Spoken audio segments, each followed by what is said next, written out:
Então, primeiro você comprou por 70, 45 de reforma e conseguiu vender por 240, que era o teu preço-alvo inicialmente já lá. E detalhe, né? Dos 70 mil que eu comprei, eu paguei 10% de entrada porque a diferença foi financiada pelo banco. Então, eu não desembolsei efetivamente os 70 mil. Você puxou para esse lado de vender 30 imóveis, que você vendeu em 18 dias e tal. Vamos entrar nesse lado agora, o Lucas corretor, não flipper. O que você tem visto aí no mercado que o pessoal está errando muito? Porque eu canso de escutar assim, imóvel está difícil de vender, imóvel está encalhado. Aí vem você e vende imóvel em 18 dias. O que você acha que você faz de diferente? Qual a sua estratégia? Que aí entra o outro grande gancho que tu me ensinou.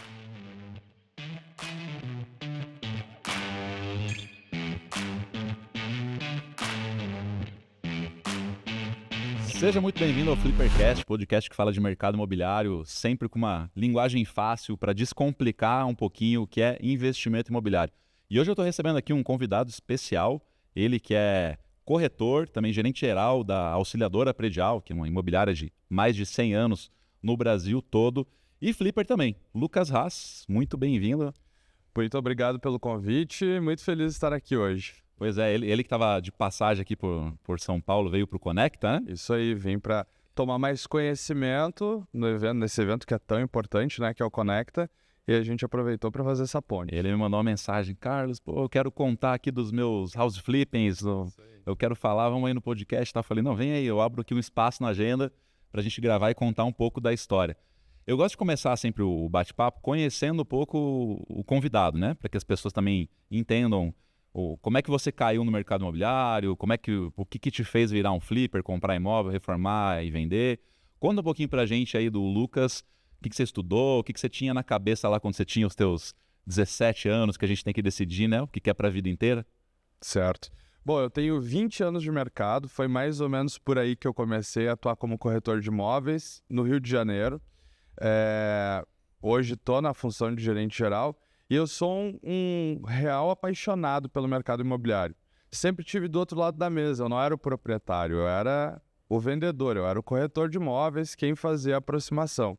E aí fui me apaixonando por esse segmento e fui entendendo que era possível fazer dinheiro com o mercado imobiliário, que não era só aquilo que eu vendia que dava dinheiro. Mas desde sempre você já tinha ido para uma imobiliária, assim?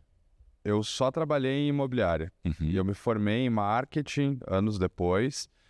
Tive algumas experiências como estagiário, mas nada substancial. Não tenho nem carteira de trabalho, para te ter ideia. Minha atividade está sempre dentro de uma imobiliária. E o que te levou inicialmente para esse caminho? O que você pensou e falou, eu quero trabalhar com imóvel?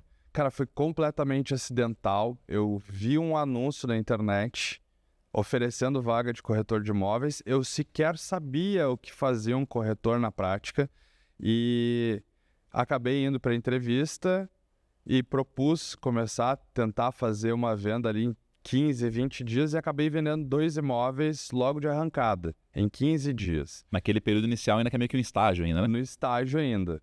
E aí, a partir disso, eu fiquei e me apaixonei, porque ganhei muito dinheiro muito jovem. Então, acabou que eu me seduzi por esse ganho. Claro que eu não tinha ainda a noção das dificuldades que um corretor de imóveis poderia passar, mas foi assim o meu ingresso. Caí por acidente dentro de uma imobiliária e estou aí até hoje. E não vejo como a minha vida poderia acontecer se não fosse dentro de uma operação que a gente trata aí de sonhos das pessoas. E isso no Rio de Janeiro? Isso no Rio de Janeiro. Você estava lá, você tinha ido morar lá por causa de família? Fui morar 17, 18 anos, eu resolvi me mudar de estado, começar uma vida nova.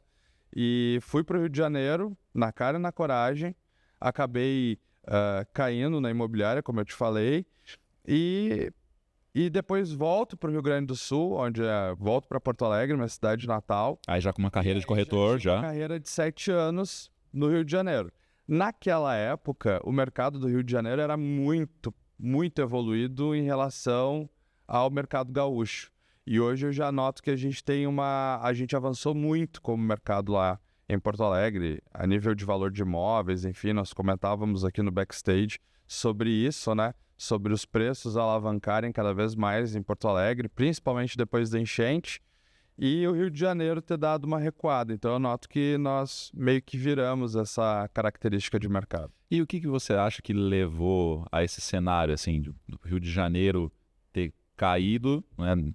E aí a gente está falando, assim, algumas localizações específicas. Por exemplo, se você pega Leblon, assim, é um valor absurdo. Acho que o metro quadrado mais caro do Brasil, talvez, tá lá. Só que tem... Tá perdendo para Florianópolis. Pode ser, é o Balneário ali também, né?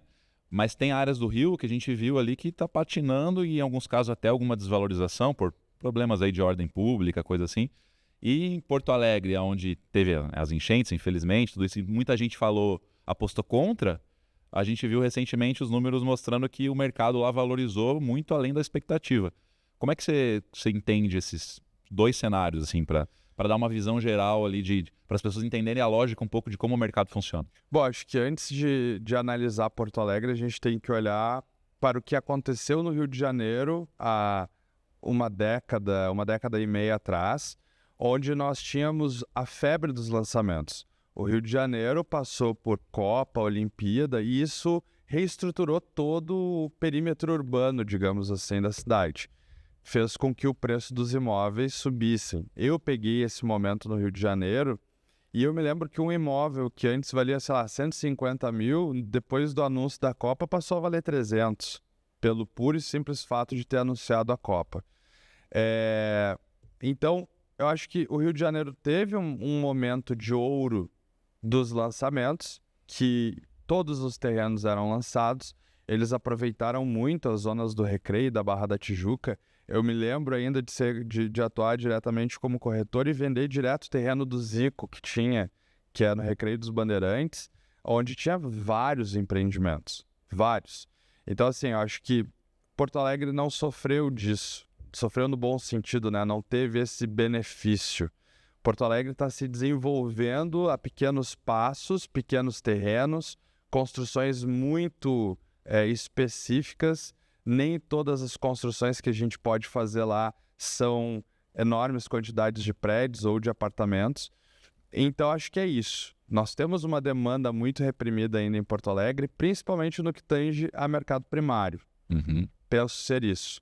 E, claro, no Rio de Janeiro, nesse outro momento lá atrás, o valor dele e a valorização foram muito rápidas. Porto Alegre agora que está se equiparando a nível de preço.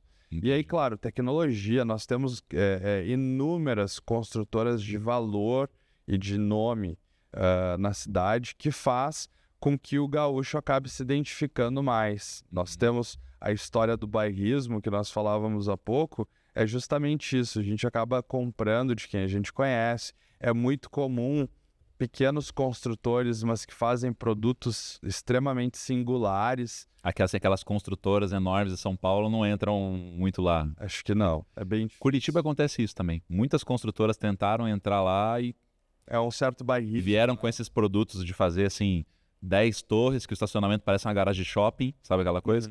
E não foi muito pra frente também não, foram embora e ficou as construtoras muito regionais ali, muito locais. Tu sabe que lá em Porto Alegre, Rio Grande do Sul em geral, nós temos uma grande construtora de enorme qualidade que é a Melnick.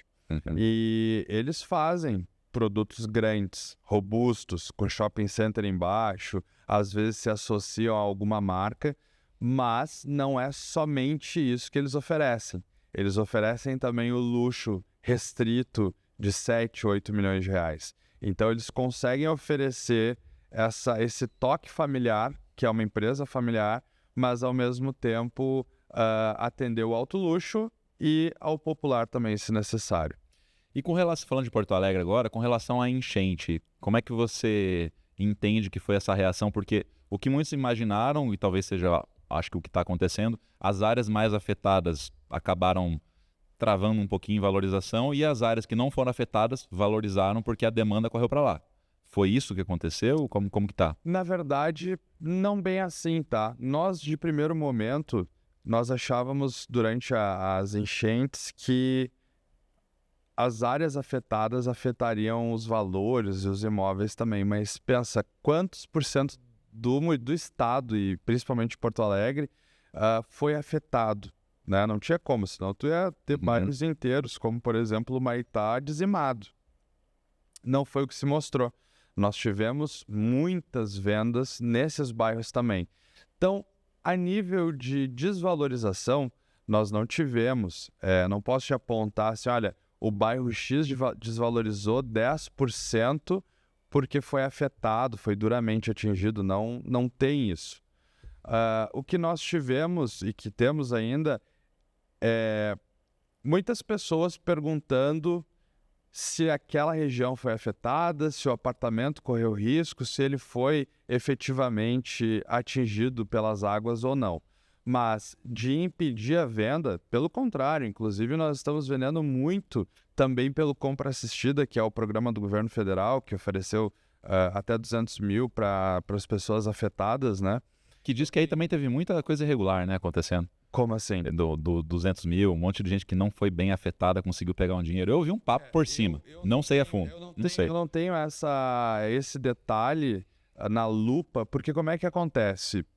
Diz que estavam liberando, você chegava lá, falava, fui afetado e você conseguiu 200 mil. Eu não sei. Eu ouvi de um correspondente bancário. Eu não sei se foi bem assim. Eu ouvi de um correspondente bancário. Eles parecem ser bem burocráticos. É um processo que demora bastante. Eu noto que... Eu sei que as pessoas que estão comprando imóveis com esse recurso, elas foram previamente estriadas, cadastradas, mas o por trás deste momento eu não tenho. Eu acho que o que aconteceu foi algo meio assim, no início estava meio que super fácil, e aí depois eles viram que o negócio estava, peraí, vamos controlar, e aí ficou mais restrito. Teve alguma história assim no meio disso? É possível. Que acabou jogando muito crédito e também colaborou com a valorização. O que eu notei é que muita gente não conseguiu encontrar imóvel porque tinha muito beneficiário na praça. Agora, claro, tende a diminuir. E isso inflacionou o mercado. Isso inflacionou. Hoje em dia não é tão simples em Porto Alegre tu achar um imóvel de 200 mil, por exemplo. Sim, sim. Falando em imóvel de 200 mil, porque você me falou que os teus house flippings foram nessa casa aí. Isso aí. Conta um pouquinho o que foi que você pensou, imaginou, qual a ideia, o que te levou a pensar, vou comprar um imóvel baratinho, desvalorizado, reformar e revender. A gente estava comentando aqui antes de começar o episódio que você já tinha feito até antes de fazer o método house flipping, né? E conta um pouquinho como é que foi essa trajetória. Bom, dito essa introdução, eu sou um cara de mercado, né? E eu conheci um casal que eram meus clientes, vieram através de uma corretora minha, ex-funcionários públicos. O que é inusitado o funcionário público largar o cargo, né? E eles largaram porque começaram a fazer house flip. E eles me indicaram, porque eu disse na hora de assinar o contrato, eu disse, eu gostaria de entender melhor sobre isso. E eles falaram, não, a gente fez um curso, e o curso é este, que é o método house flip, que foi o que eu fiz. E eles largaram o concurso público para se dedicar especificamente a isso. E aí eu fiquei com o pé atrás, assim, eu pensei, então deve ser realmente bom, deve fazer sentido. Comprei o curso, fiz o curso, passei por toda aquela fase ali de análise de produto, fornecedores, declaração de imposto de renda, tudo aquilo do curso eu fiz como se eu nada soubesse de mercado imobiliário. E aí, a partir disso, eu pensei, o curso está feito, agora é a hora da prática. Só que eu não tinha nenhuma noção de obra. Zero. Menos 10, assim, eu não sei nada de obra. Não sei de encanamento, de hidráulica. Eu sei, quando muito, um pouco tenho noções de decoração, assim.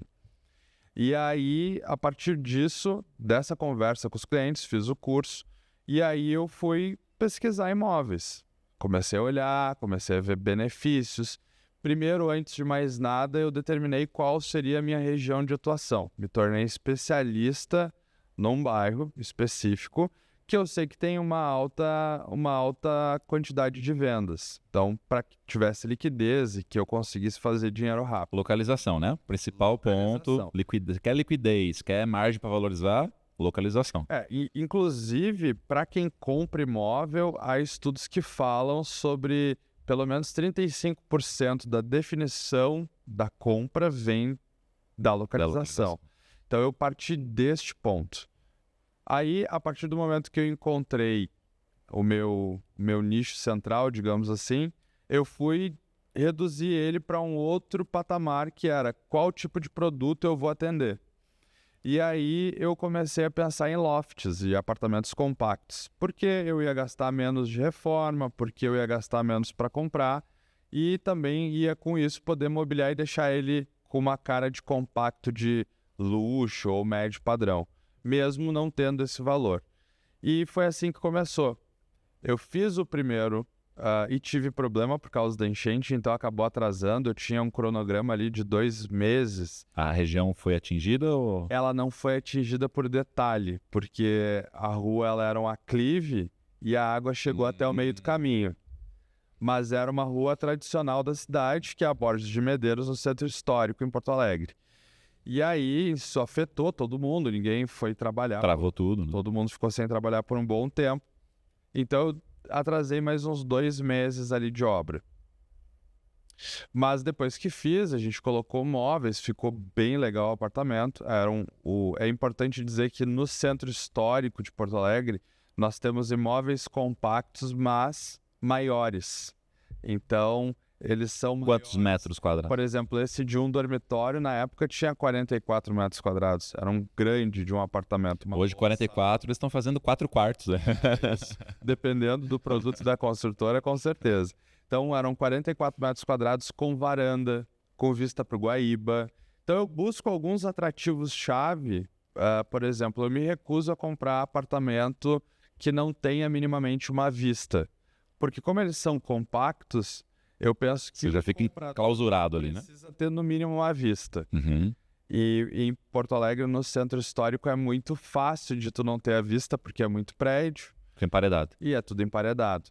Então esse é um critério de recusa meu, o fato de não ter uma mínima vista. Que entra também o que eu falo sempre lá, que é o que você não pode melhorar, já tem que ser bom. Então, localização, já tem que ser bom. Vista, já tem que ser bom.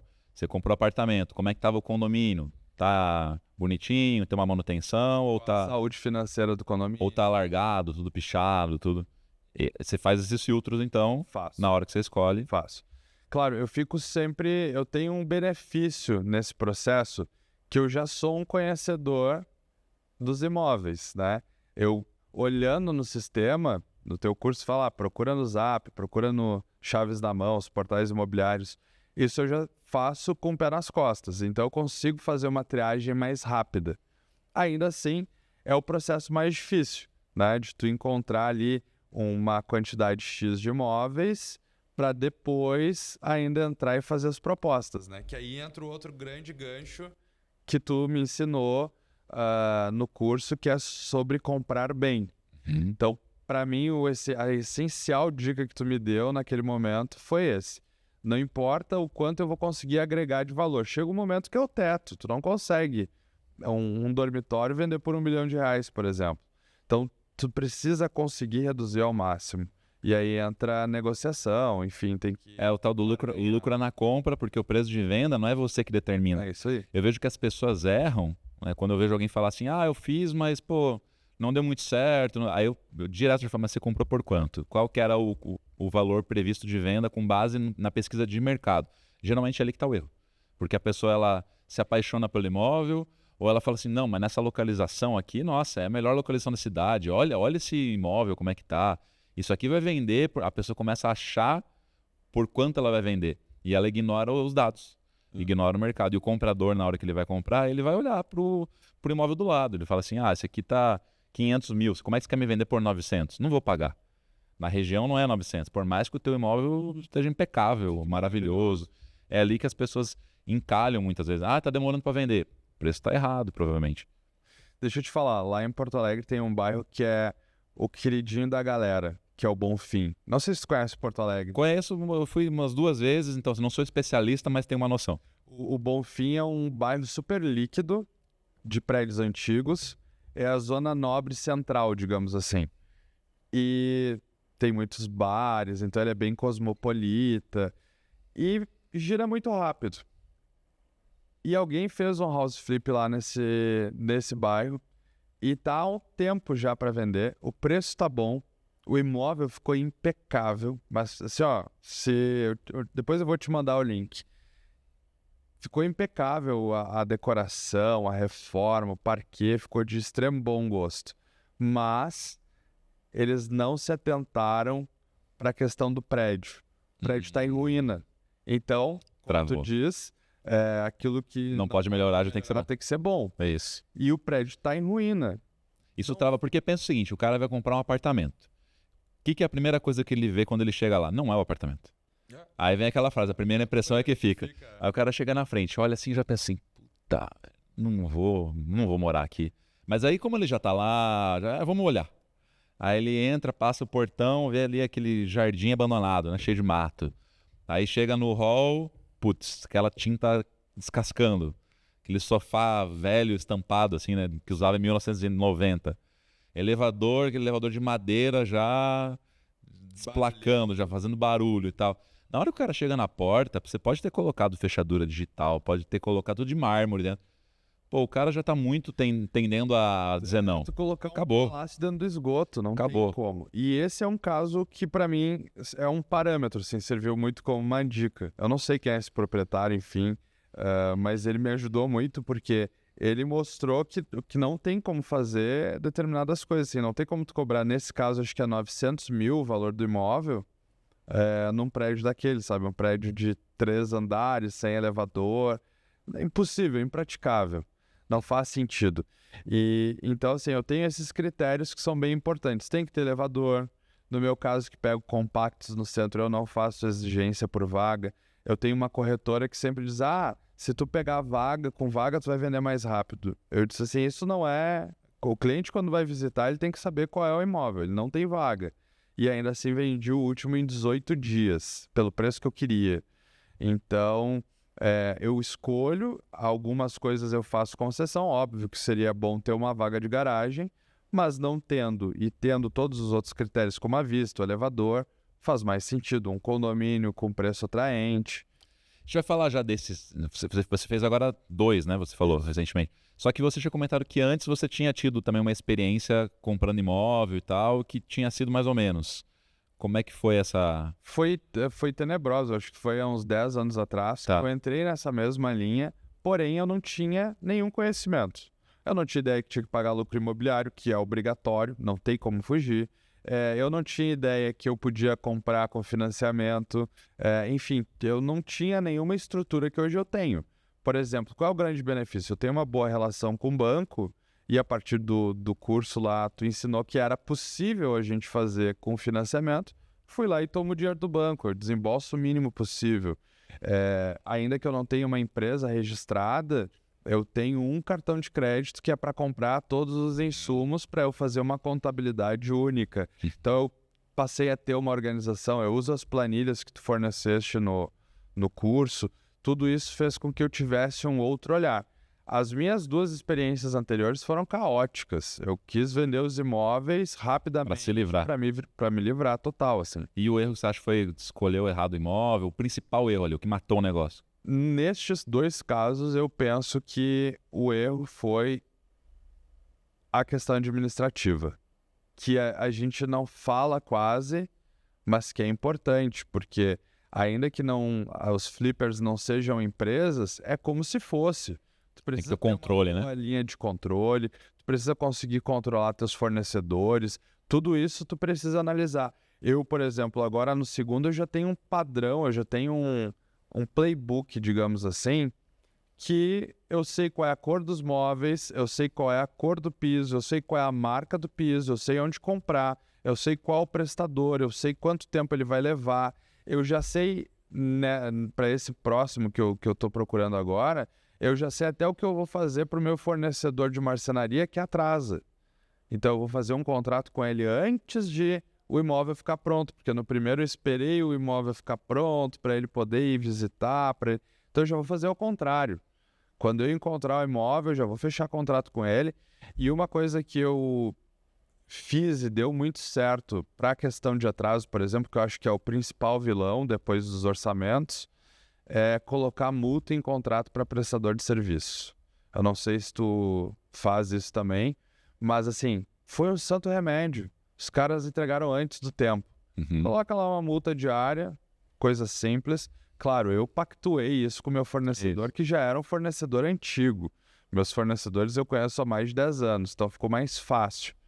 Mas ao pactuar isso, eu deixei de ter prejuízo, porque o tempo também é um prejuízo e foi algo que tu ensinou. Quanto mais tempo eu estiver com o imóvel, mais eu vou desembolsar por ele, Exatamente. mais custo eu vou ter, então mais ele come do meu lucro, digamos assim. A reforma tem que andar rápido, né? Tem que ser rápido. A reforma tem que andar rápido, a entrega tem que ser rápida, o marketing tem que ser rápido, porque daí a venda acontece. Então, nesses 2 primeiros, você fez meio que sem parâmetro nenhum, foi no achômetro, né?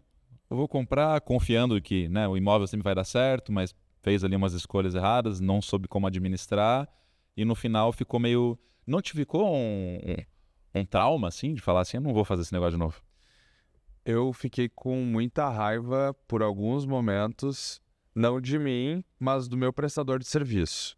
Porque, como todo mundo diz, obra é uma coisa caótica.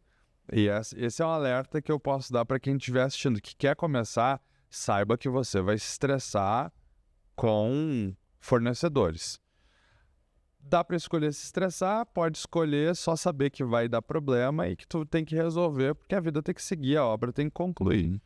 Então, assim, não me deu vontade de dar um passo para trás, mas foi suficientemente bom e traumático para que eu conseguisse pegar isso de lição e evoluir nos próximos. Então, eu já estou com uma estrutura organizada hoje para o terceiro, que eu pretendo fazer ainda esse ano. Esse ano eu quero fazer 5. Mas eu falo assim, daqueles 2 primeiros lá antes de você ter feito o curso. Aqueles 2 lá que foi meio traumático para você. Você conseguiu superar de boa para Sim. ter a coragem de voltar e fazer de O novo. curso me trouxe essa... Porque muitas pessoas às vezes olhariam para isso e falariam, esse negócio não dá certo, não vou fazer mais, esquece. Parecendo que eu estou vendendo teu curso, tá? Depois de ficar 15%. Mas depois que tu termina o método ali, o método House Flip, tu fica com... Dá um vazio existencial se tu não tem o imóvel. Que tu precisa, para mim, pelo menos, virou uma coisa de eu vou fazer o imóvel, é só uma questão de tempo para achá-lo. E eu vou ganhar dinheiro com isso. E nos 2 eu ganhei. Então, tava certo. Como que foi o primeiro? Você comprou por quanto? Como é que foi essa experiência da obra, já que você falou que essa era a tua preocupação por ter 0 experiência ali, né? Apesar de você ter feito aqueles 2 primeiros, foram traumáticos. Risca lá, foi experiência, serviu de aprendizado, mas fazendo aí, seguindo ali um passo a passo. Como é que foi? Então, o primeiro você comprou por quanto? Vamos lá. Essa é uma parte delicada. Meus corretores ficam meio irritados comigo porque eu sou aquele tipo de cliente que pede o máximo de desconto possível. No teu curso, tu diz lá 30% pelo menos, né? Abaixo do que você espera vender. Exato. 30, 35. Eu peço 50%. Então, o primeiro que eu vendi por 240, 245, eu comprei por 80, 70. Eu vendi por 245. Então, foi bem mais abaixo até do que os 50. Eu literalmente vou... Eu sangro o proprietário no melhor sentido da negociação. Eu vou atrás de desconto. Para mim... Entre esses itens obrigatórios, além do elevador, da vista, da condição do prédio, do condomínio, o preço que eu vou conseguir negociar é vantajoso. Então eu tenho esses 5 pontos e eu faço proposta mesmo no valor que eu acho que eu consigo fazer para poder fazer uma reforma estrutural mesmo. Então eu olho encanamento, eu olho elétrica, eu coloco móveis, eu coloco um bom piso, eu não faço uma obra superficial, uma maquiagem. Não. Isso eu falo. O maior erro é esse. A pessoa fala assim, eu vou dar o tapa. Vou comprar aqui, dar um tapa, passar uma tinta, colocar um laminado qualquer aqui, ó, aí esse é o principal erro. Que é o que muitas vezes queima um pouco a imagem do imóvel reformado. Eu vejo que tem gente que fala assim, reformado, nossa, deve ter feito aí um negócio tudo, né, só para esconder os problemas, escondeu ali um vazamento, trocou a frente da tomada e está empurrando isso aí. Eu faço realmente com um olhar bem analítico, eu vou à obra direto. Eu aproveito os intervalos do meio-dia, vou olhar como é que está andando as coisas, eu testo as torneiras, eu testo os encanamentos, eu vou atrás de ver como realmente está o imóvel, como se eu fosse usar. O primeiro eu coloquei até cama, a pessoa teve que só levar as roupas, assim, tinha tudo.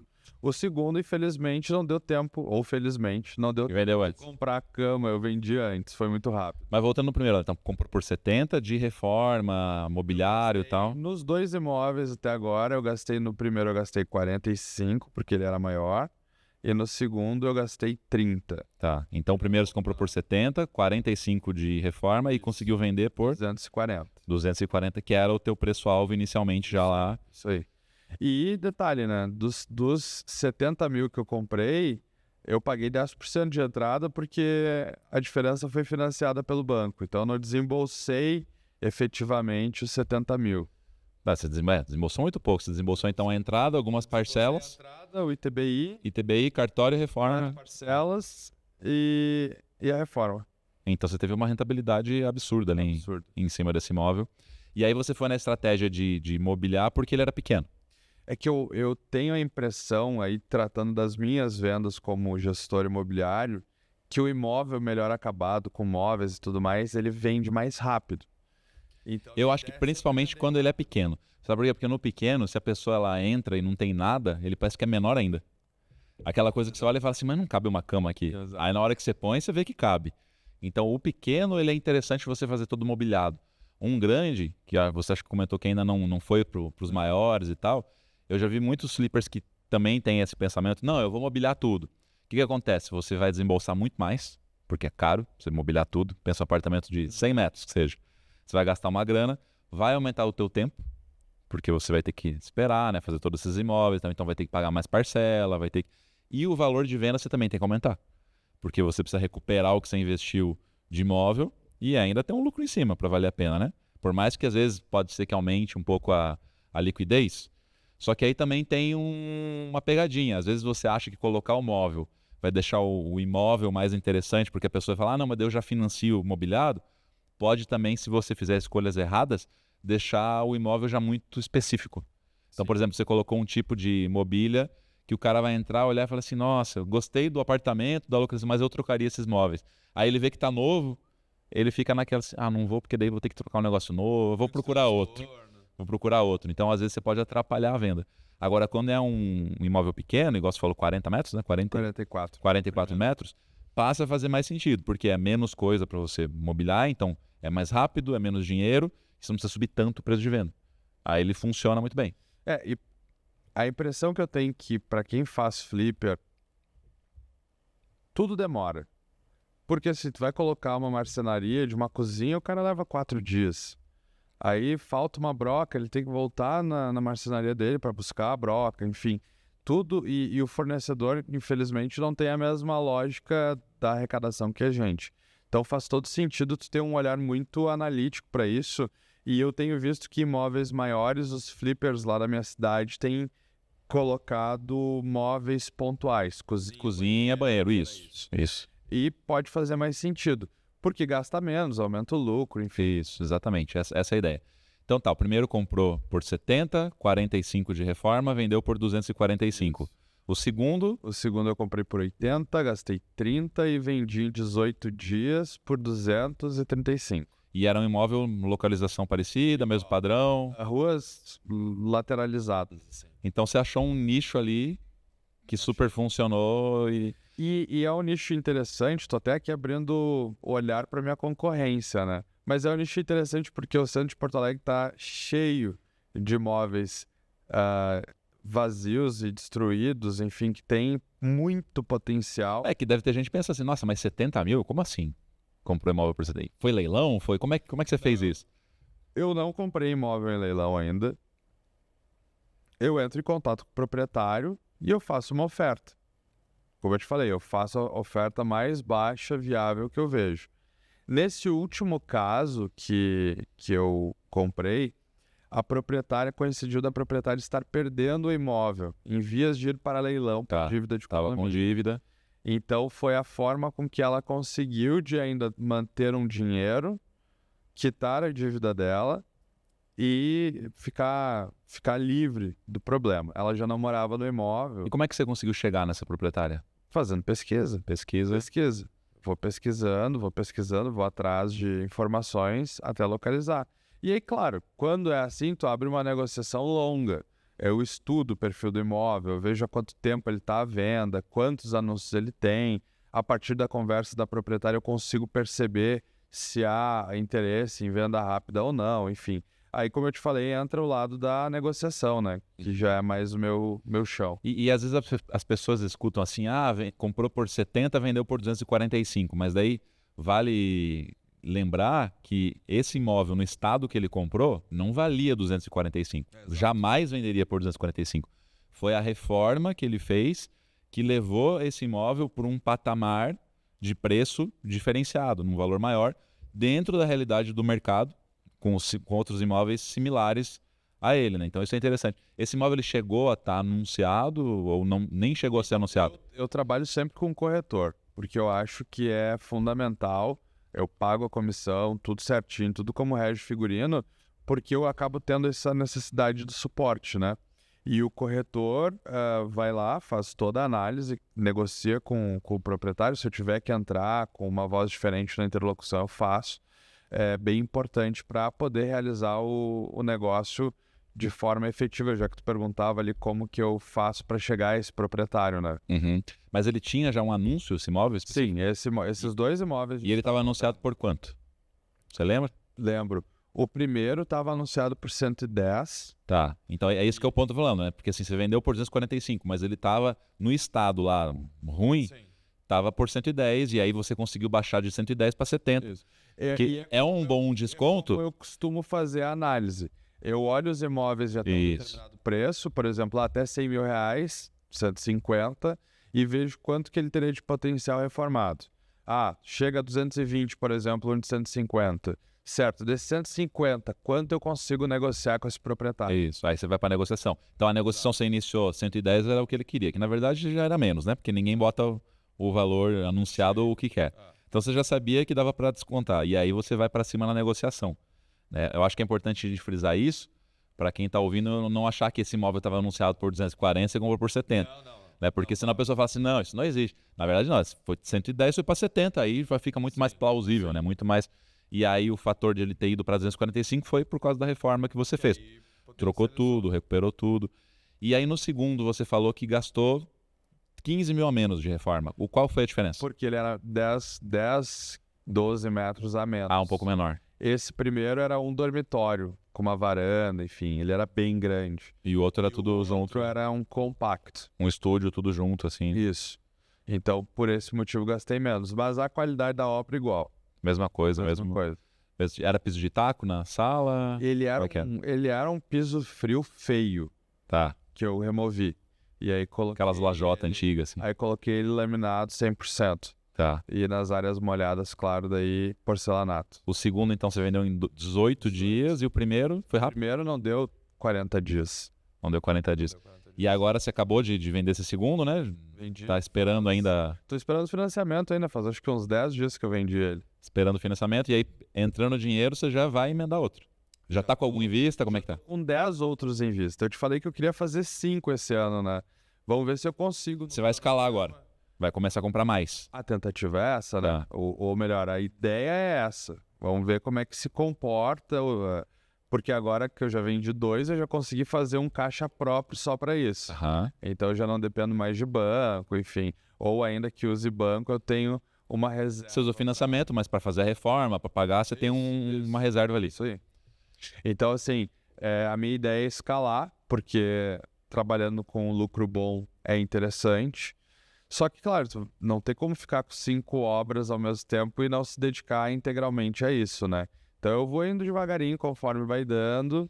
Já fiz foi vendido rápido agora esse ano, então vamos pro segundo. Vamos ver se a gente consegue chegar nesse semestre em mais 3, 4 pelo menos. E você tem ideia de que isso em algum momento vire o teu negócio principal, assim, pensando em renda, ou vai ficar como uma renda complementar, ou você vai levando... Eu sou muito apaixonado pelo que eu faço. Acho que é uma segunda atividade. E assim, é uma segunda atividade, mas que está completamente dentro do que você já faz na primeira. Então, Sim. Às vezes na primeira você pode enxergar uma oportunidade e trazer para você e fazer aquilo. Sim. É o que eu falo, às vezes quem está em imobiliária ou quem é corretor é o primeiro a ter contato com a oportunidade. Só que a pessoa não sabe o que fazer com o imóvel. E aí ela começa, né, mandar para cliente, tentar achar alguém que quer comprar e tal. Quando às vezes ela poderia comprar aquele imóvel. E fazer a reforma. Fazer a reforma, vender e ainda, às vezes, ganhar a corretagem e ainda ganhar o lucro do imóvel reformado. Né? Então, Essa é Foi uma... muito engraçado nesse segundo que a advogada me ligou, a advogada lá da empresa, ligou e disse assim, Lucas, vem cá, porque a gente tem a figura do agenciador, que é o captador, né? Vem cá, tu é o agenciador, tu é o gerente, tu é o proprietário, então eu figurava no contrato em 3 formas diferentes, só não era o corretor da venda. E eu disse, sim, doutora, é isso aí, imóvel meu, agenciamento meu, então... E ganhei em todas as frentes, né? A gente só perde mesmo, que não tem escapatória, pro lucro imobiliário. No imposto do ganho de capital, os 15%. Que Pagar imposto sempre dói, né? Não tem... É complicado. se fosse bom, né? O governo, e o problema é que o governo ele é teu sócio só quando dá certo. É isso aí. Né? Assim, ele só vem no bônus. Tive prejuízo, o problema é teu. Deu um lucro. Opa, É tua. opa, teve lucro? Eu quero aqui um pouquinho. R$5.000 de lucro, eu quero meus 15%. Exatamente. Assim, mas não tem jeito. Tem que colocar... eu tento ser positivo quanto a isso. Porque, vai lá, o imposto de renda, para quem já tem aí um salário, né? Eu nem sei quanto tá agora, acima de 5, 6 mil, acho que já paga os 27,5, né? Já cai na alíquota máxima lá. 27,5. Aqui a gente paga 15.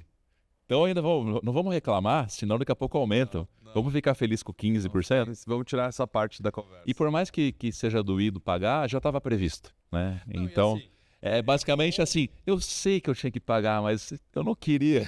É bom, eu fico analisando assim, ó. Quisera eu pagar mais e mais imposto, que é sinal que eu tô tá lucrando. Dinheiro. Tô lucrando. Então, quanto mais imposto pagar, mais dinheiro eu ganhei. É isso que tem que acontecer. Exatamente. Tem que entender a regra e jogar com a regra, e é isso, né? E assim, uma dica que eu dou para quem tá começando, enfim, ou quem não sabe ainda não teve seu primeiro imóvel vendido, é importante fazer a declaração do lucro dentro da janela do mês, porque senão depois cai em refis e tal. Que eu já vendi, paguei assim que recebi, que é importante, que senão depois pode acabar caindo na malha fina. Sim, pode ter. Até o último dia do mês seguinte à venda, né? Não, do mês da venda. Se tu recebeu no dia 29 e o mês vira 30, tu tem que pagar até dia 30. Não pode pagar no mês seguinte, senão daí no mês seguinte já é refis. Já cai, já pode cair numa análise ali do problema. E dependendo do lucro, né, tu vai cair. Então, sempre em cima, né? Para não passar nada. Sempre. Tem até essa questão, por exemplo, porque você consegue tirar do ganho de capital, você vai pegar o valor que você vendeu o imóvel, aí você vai tirar o valor que você comprou, vai tirar o ITBI, vai tirar o custo de registro, vai tirar o que você pagou de parcela, do financiamento, E é tudo isso. inclusive com juros, né? Desconta ali o saldo devedor vai entrar ali para bater do que vai ficar, né, no teu bolso, e você pode tirar a reforma.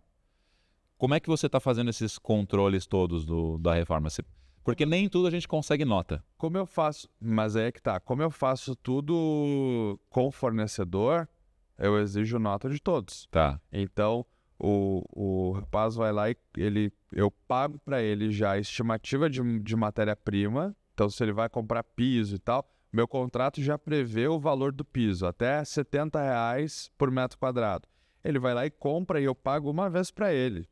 Eu não olho o quanto ele paga lá na loja de construção. E aí você pega, vai fazendo o controle de todas essas notas, de tudo isso. Aí ele me dá a nota fiscal dele, com o valor integral, que é o valor da mão de obra mais o material. Mais o material. E aí eu declaro no imposto de renda. Então você tá contratando um empreiteiro que toca tudo para você. Eu contrato o empreiteiro, eu digo para ele quais são os itens que eu quero reformado, eu coloco isso em contrato, então a gente vai numa vistoria prévia, eu digo, tem que trocar a janela, tem que trocar o piso, tem que trocar não sei o quê, e a gente vai colocando no contrato. Ele me dá o valor, a gente negocia o valor, depois ele já me emite. Ele te dá a nota, é essa nota que você declara lá para bater. Marceneiro é a mesma coisa. E na tua rotina ali, como é que você tem conciliado, por exemplo, o flipping? Agora você estava com você quer começar a fazer mais. O empreiteiro dá conta de tocar tudo? Você tem que se dedicar em algum momento do dia? Como é que tá isso? Eu me dedico mais a cobrar. Tipo assim, cronograma, tem que entregar. É mais nesse sentido, eu não toco a obra em si. Você não vai lá fazer supervisão, nada? Supervisão, mas no sentido de cobrar, de ver se está tudo sendo bem feito, eu vou e me envolvo. Mas eu trato com o empreiteiro, eu terceirizo essa. Mas se você pensar, putz, hoje eu não consigo ir, um negócio tá rolando, tá acontecendo. Eu falo isso porque muita gente... Sempre, quando eu estou muito atarefado na imobiliária, eu peço sempre que me mande vídeo. Quero vídeo de agora, o que tu está fazendo, como é que tá, manda aí pra mim. Eu faço isso também. Me manda um vídeo. Eu não vou conseguir passar aí agora, manda um vídeo para ver como ficou. É isso aí. Eu faço. O que fez hoje? Como é que ficou a parede? Exatamente. Porque por mais que você coloque ali um empreiteiro que vai estar responsável e tal, Aí ele pegou outra obra também, aí às vezes de tarde já não tá lá. A gente sabe que isso acontece, né? Que o cara vai, precisa que não tá chegando no final da tua, ele já tem que ter outra coisa para começar. Já começa, né, conciliar a tua com alguma outra e tal. Isso é normal. Outra coisa que eu faço sempre é eu pago o fornecedor 50% no início, 50% na entrega, para ficar meio que no controle ali, né, da situação. Você pode segmentar até mais, dependendo do tamanho da obra. Então, por exemplo, se for um imóvel maior, porque um imóvel menor é mais rápido. Mas um imóvel maior, às vezes você pode até segmentar mais. Por exemplo, eu te dou 30% no ar. Ou até menos. Te dou 15, 20% no início. Aí quando você terminar a demolição, eu te dou mais 10. Quando você terminar, trocar aqui a elétrica, a hidráulica, eu te dou mais 10.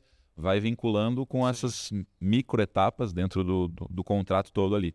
E já deixa isso no contrato, tá? Um checklist. Pega o contrato, coloca tudo que tem que ser feito, coloca o projeto que você tiver ali e já vincula os pagamentos com as etapas. Concluiu a etapa 1 que está lá no contrato, eu te pago X%. Concluiu a etapa. E no final deixa uma quantidade significativa. Porque senão, se o cara tiver pouquinho para receber, às vezes ele pode largar a tua obra para outra. Não, vou pegar outra aqui que eu já vou ganhar mais e ele que se vira aí para terminar.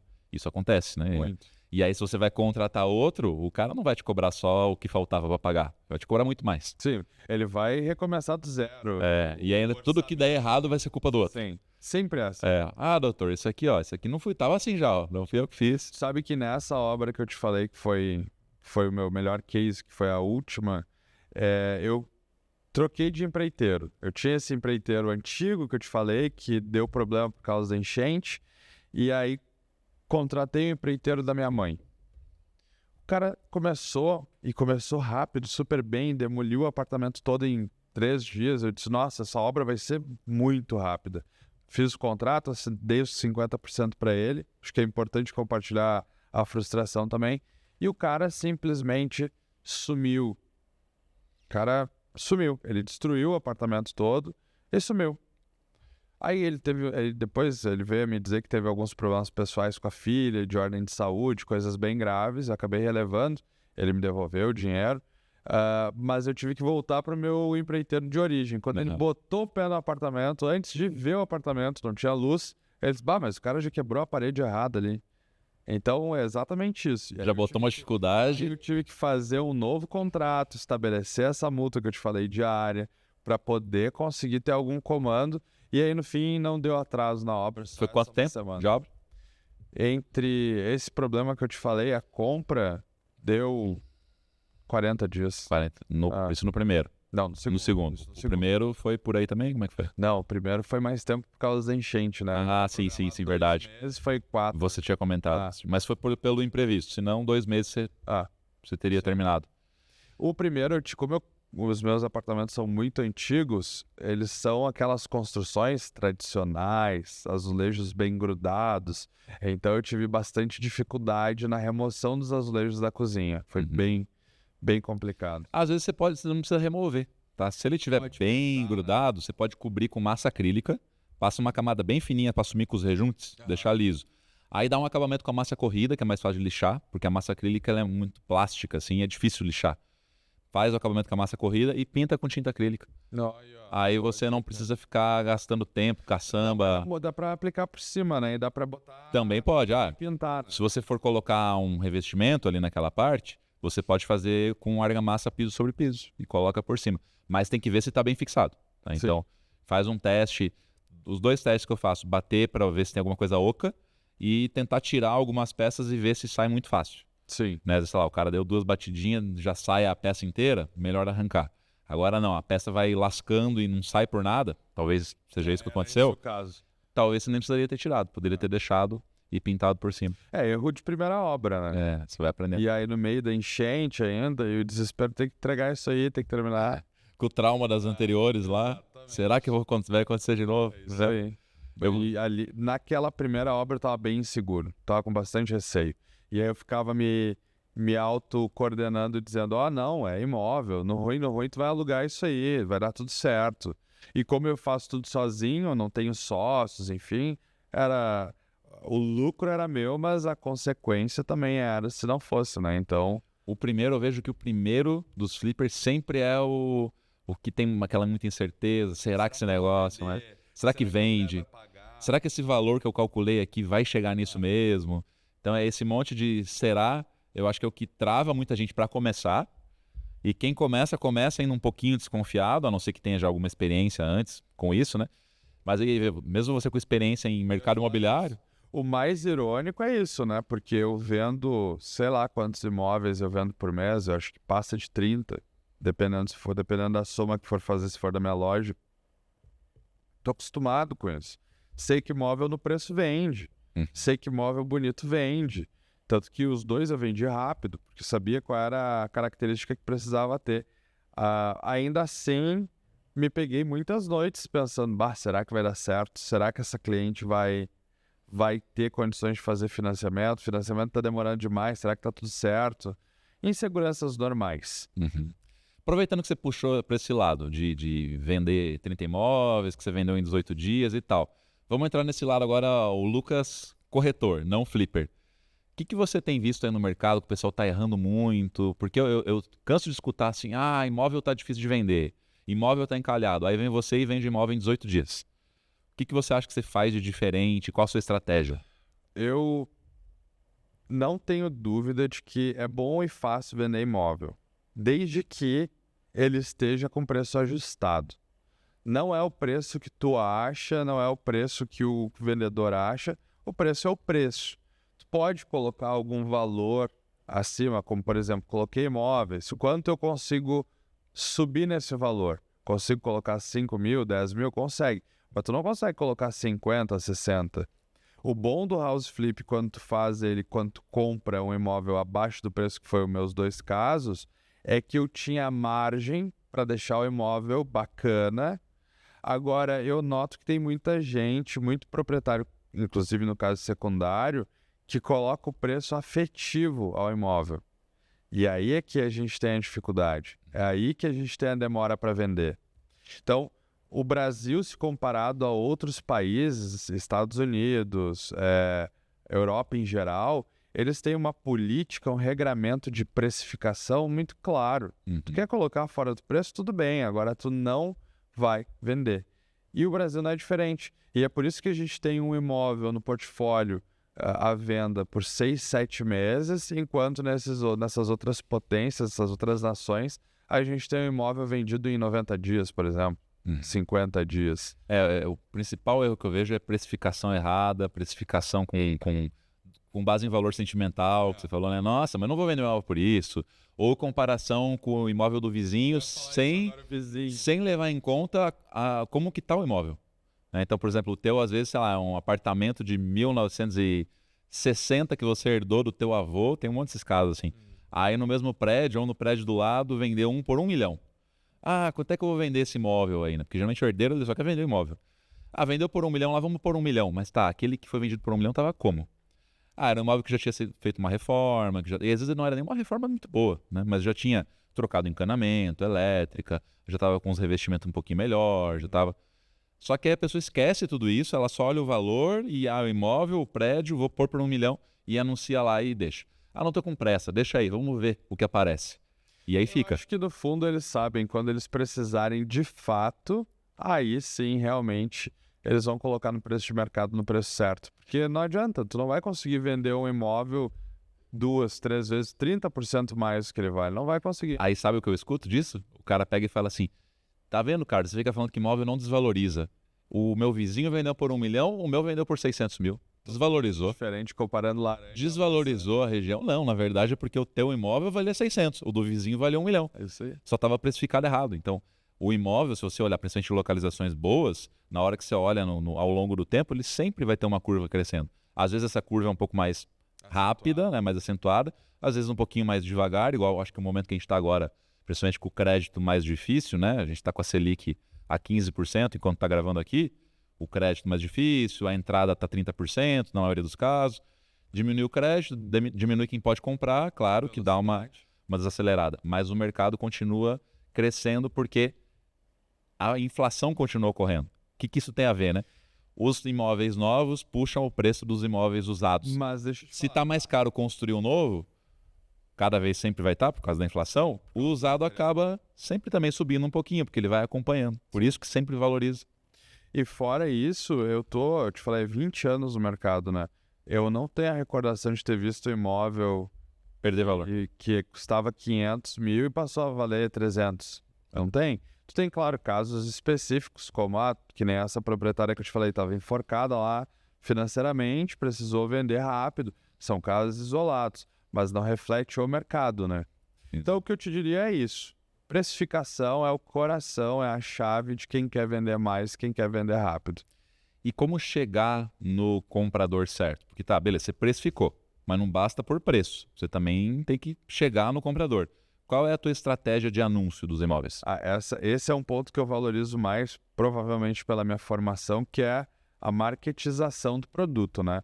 Então, meu imóvel, vamos falar desse último, que eu fiz um serviço completo assim, de marketing nele. Eu contratei anúncios em portais imobiliários, segmentado para ele. Eu coloquei ele na imobiliária para vender. Coloquei ele em todos os canais que tu possa imaginar. Fiz vídeos com corretores, então eu fiz uma espécie de open house. Terminou a obra, eu chamei a faxina no turno da manhã. No turno da tarde tinha umas 3, 4 corretoras gravando um vídeo que eu forneci para elas. Então era assim, era um vídeo meio que padrão, tipo, venha conhecer esse estúdio, nananã. Simples, básico, mas bem feito, que entregou. Eu tive um vídeo da região com o imóvel, eu tive um vídeo só do imóvel, tanto na vertical quanto na horizontal.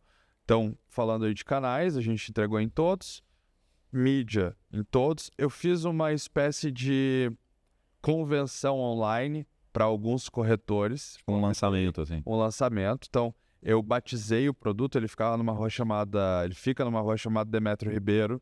Então, o nome do apartamento, digamos assim, era Demétrio. Tinha uma imagem, uma identidade visual. Eu ofereci prêmio para vender em 30 dias. Então, quem tivesse naquela live ali comigo teria direito a ganhar um prêmio de X valor se vendesse o imóvel.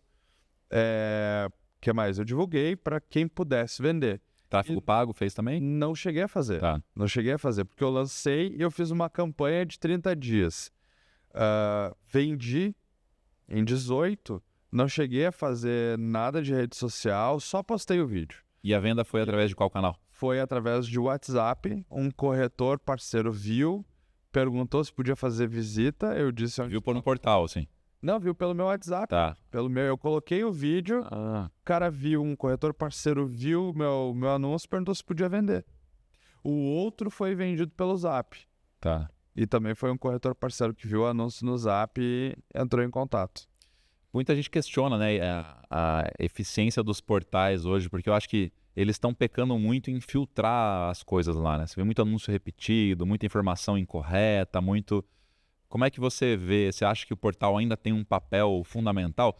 Eu falo isso porque eu vi semana passada uma notícia mostrando agora da tendência do corretor de imóveis virar o canal de venda através de Instagram, YouTube, esse tipo de coisa, e tirando um pouco a relevância ainda dos portais, né? Como é que você vê os portais? Eu tenho algumas críticas pontuais aos portais. Essa história, por exemplo, de mostrar vários anúncios de anunciantes diferentes, por exemplo, é uma coisa que eu acho ruim. Não acho adequado. Mas ainda penso que é o local mais correto onde o cliente procura imóvel. Aí eu nem estou te falando como flipper, estou falando como gestor, como corretor. Porque pensa comigo, quando tu vai ao shopping center, tu tem uma série de oportunidades que tu pode escolher. Tu pode escolher ir na praça de alimentação, tu pode escolher comprar uma bolsa para tua esposa, um carrinho para o teu bebê, enfim. Tu pode comprar muita coisa, pode comprar roupa. Agora, quando tu vai a uma padaria, tu especificamente está indo comprar pão ou alguma coisa para o café da tarde, tá? Então, eu vejo o portal imobiliário desta forma. E na prática se resume a isso. Os clientes que entram em portais e que entram em sites de imobiliária, geralmente esses estão procurando efetivamente o imóvel. Agora, se eu estou na rede social, não necessariamente eu estou procurando. Provavelmente não está procurando. Exato. Então, o teu serviço, o teu trabalho, ele acaba sendo maior. Tu precisa de uma estrutura maior. A gente está falando aí numa era de inteligência artificial, onde muita coisa se ajuda e consegue fazer com que o teu serviço se otimize, mas, ao mesmo tempo, o corretor precisa dar cabo de fazer a visita, de fazer a pesquisa, de conversar com o cliente, de negociar com o cliente, de tratar com o jurídico. Então, tem uma série de coisas que ele precisa fazer que ele não consegue, muitas vezes, ser esse influenciador de rede social. nós estávamos falando aqui, antes de começar, da dificuldade que é tu tá com a cara na rua, ter que ter equipe, enfim, é algo bem... Rede social toma muito tempo. Para fazer engajar de fato é algo que toma tempo. Porque o segredo da rede social é a constância, você tem que estar todo dia. Sim. Não tem assim, vou fazer um dia e aí depois eu faço outra... Não esquece. Não, e claro que tu tem as possibilidades de fazer os anúncios pagos na rede social e são efetivos e eu experienciei isso muito como corretor, mas não só. Acho que para o flipper que está nos vendo, não tenho dúvida que ainda é o melhor canal ele colocar nos portais, que vai ser mais rápido a venda. Eu vi uma pesquisa também, eu não sei de qual site, portal, aí falando sobre a plaquinha na janela. Diz que ainda é extremamente eficiente. Aquela plaquinha de vende. E claro que agora já tem tecnologias para te conseguir cruzar os dados do cliente que passou pela frente do imóvel com QR Code, enfim, vale a pena. Nós usamos um sistema ótimo para isso. E a placa representa ainda que seja um canal totalmente analógico, ou se tu tiver esse tipo de serviço parcialmente analógico, ele representa pelo menos 30% da entrada de leads. A plaquinha. Isso, a plaquinha. Porque lembra que a gente falou lá no início que 35%, 40%, estudos apontavam que as pessoas gostam de comprar primeiro, elas compram primeiro a região. Isso. Então, quando elas estão passando pela frente do imóvel, na região que elas gostariam, vem a plaquinha, dá o match. Eu ligo muito pra plaquinha. Eu tô andando assim, aí tem um predinho que eu sempre fiquei de olho. Sabe aquele predinho antiguinho? Daqui a pouco você vê a placa, ela fala, caramba, ó, a placa lá. Às vezes num portal você não ia chegar naquele imóvel, porque são tantos portais, tantos anúncios, tantos... Por mais que você faça um filtro, acaba às vezes sendo meio que... Né? Você nunca vai mapear 100%. Né? Por mais que tu conheça as ruas, até tu te lembrar no computador... E às vezes o cara anunciou numa imobiliária específica, não tá num portal que você geralmente está mais acostumado, não tá, né? Pode estar em qualquer lugar. E a plaquinha você vê ali, não tem erro. Não e aqui em São Paulo, assim como em Porto Alegre, é comum as imobiliárias de bairro, né? Que são as de região. Então não fica tudo ligado, tu não tem um grande banco de dados, né? Que tu consiga acessar tudo. Então, às vezes, tem um imóvel muito bom que está na imobiliária lá do seu João, daquele bairro específico. E sobre críticas a corretor, para a gente encerrar esse papo corretor aqui, porque eu vejo, às vezes eu posto alguma coisa falando de corretor, sempre num sentido de crítica construtiva, eu tento levar, porque eu vejo que muita gente acaba virando corretor para fazer um bico, ou porque tá, sei lá, precisava de um dinheirinho a mais, ou queria, né, viu como um dinheiro fácil, vou ganhar uma comissão, só tem que ir lá e mostrar o imóvel, e não está preparado realmente. Os cursos são muito, né, a barreira de entrada é ridícula, né, praticamente inexiste, você faz, e aí entra muita gente desqualificada, que acaba às vezes, né, queimando ali um pouco o mercado. Como é que você vê essa percepção que as pessoas têm do corretor? Tem algo que você vê que dá para mudar esse cenário? Ou é isso mesmo? Os melhores vão se destacar e tem que aprender a lidar com isso? Não, a dúvida é que os melhores vão se destacar sempre, em todas as áreas, né? Mas assim, como tu disse, é um mercado de muitos entrantes, poucos permanecem, a nossa régua para entrada é muito baixa, a formação ela é na prática, ela não é num curso que tu faz de forma remota, que tu sabe, não tem a prática ali, a mão na massa.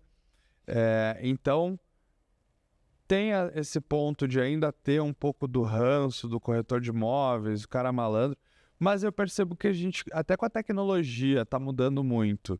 E eu tenho visto corretores se tornarem cada vez mais relevantes, pessoas mais expressivas nas suas sociedades e até bem-sucedidas financeiramente. Então, acho que esse momento em que a gente tinha lá nos anos 90, aquele padrão de corretor malandro, enfim, acho que não hoje em dia já não está tão forte isso. Mas, de fato, ainda é um mercado de muitos entrantes com uma régua muito baixa para que eles entrem. Sem dúvida, eu acho que o principal problema é esse. É muito baixo e entra muita gente querendo só fazer aquilo ali como, vai ser um dinheiro fácil. Isso.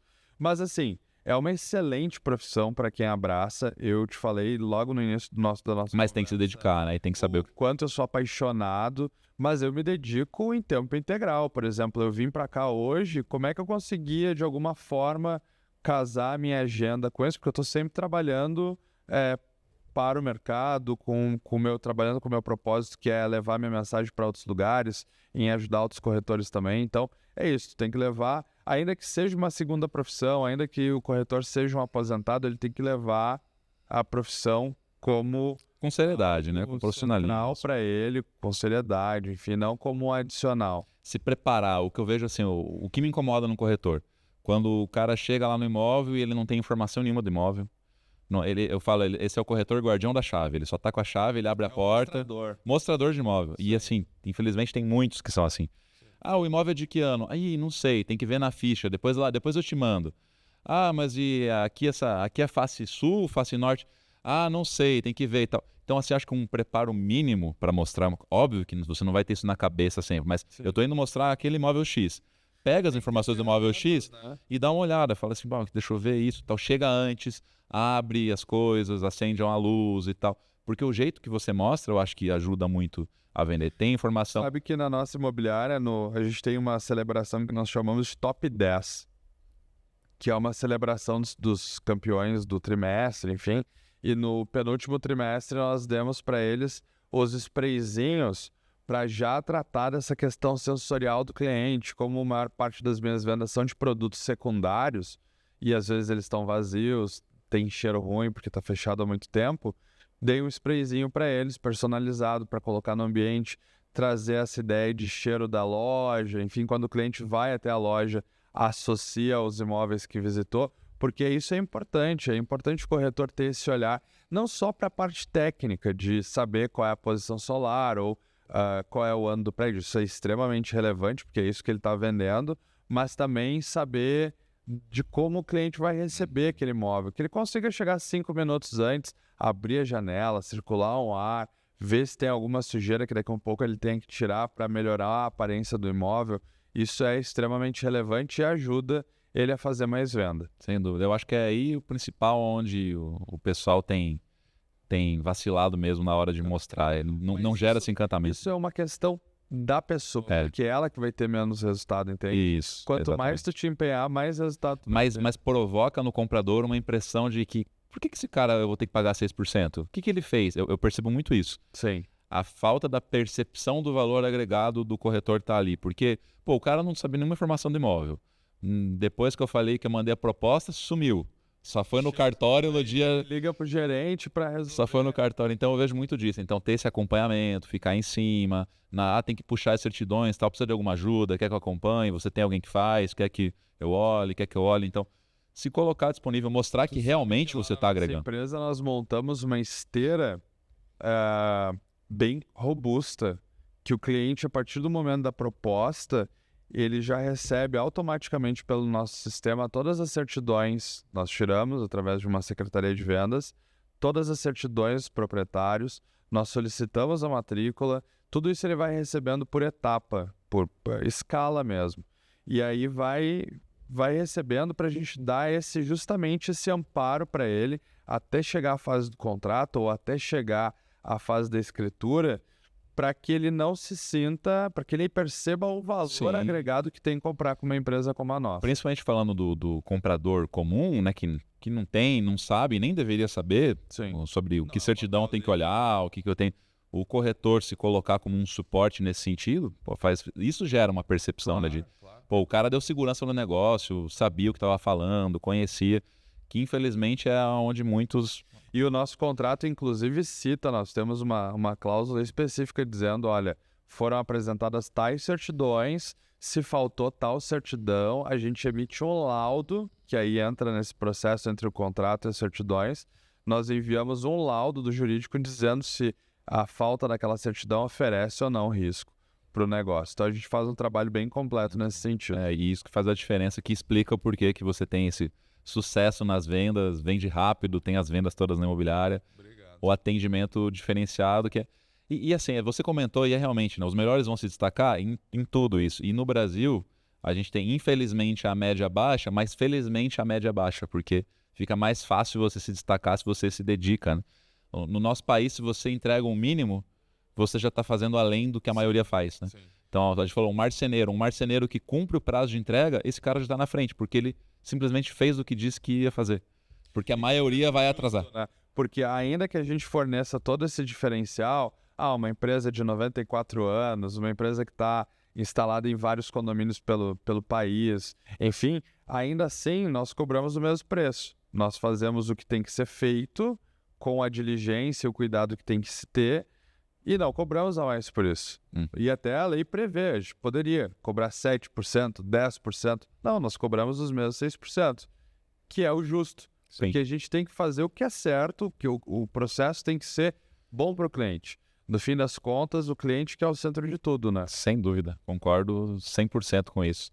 E para quem está assistindo ou ouvindo a gente agora e quer entender mais sobre house flipping, né? Já que você veio aqui como o flipper com sucesso em 2 house flippings recentes, querendo agora escalar tudo isso e tal. O que você daria de recado para a pessoa que está começando, que às vezes está inseguro porque não conhece muito de mercado, não sabe de reforma, ou tem o receio da reforma, né, que é muito comum? O que você daria de dica, assim, se você conseguir condensar alguma coisa? Uma boa administração de cronograma, cuidado com os fornecedores, porque eu relatei aqui na nossa conversa de um fornecedor que simplesmente sumiu, e paciência, porque obra, não sou engenheiro, não sou arquiteto, mas obra sempre dá um atrasinho, sempre tem um porém, sempre tem uma parede mais torta que não deveria ter ficado, às vezes a cor do piso não é que tu espera, tem que ter paciência.